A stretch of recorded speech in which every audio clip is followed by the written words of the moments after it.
how to say take care in Urdu. In Urdu, you'll say ख्याल रखना. ख्याल रखना.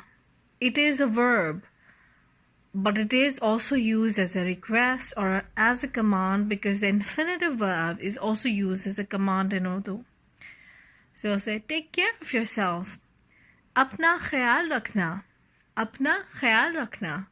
You can say it in the end of conversation. अपना ख्याल रखना. मैं अब चलती हूँ. Take care. I'll go now.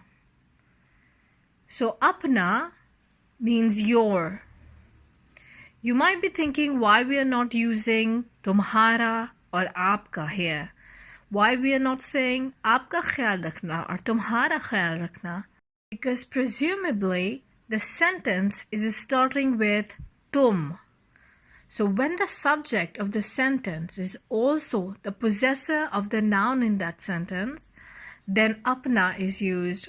So when the sentence starting with tum, tumhara will not be used.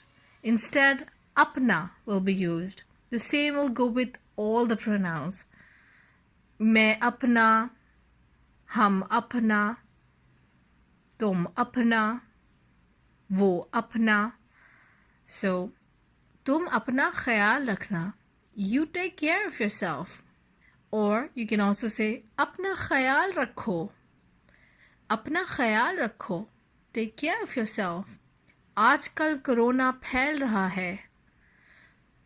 अपना ख्याल रखो. आजकल कोरोना फैल रहा है. Or you can make it more formal by saying अपना ख्याल रखिए.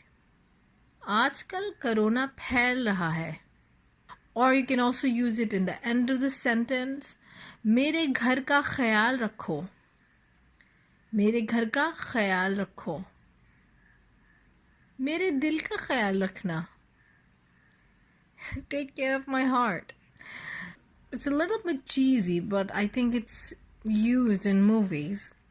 मेरे दिल का ख्याल रखना. That is it, guys. Subscribe if you want to see more content from me. Have a good day, and I'm gonna see you later.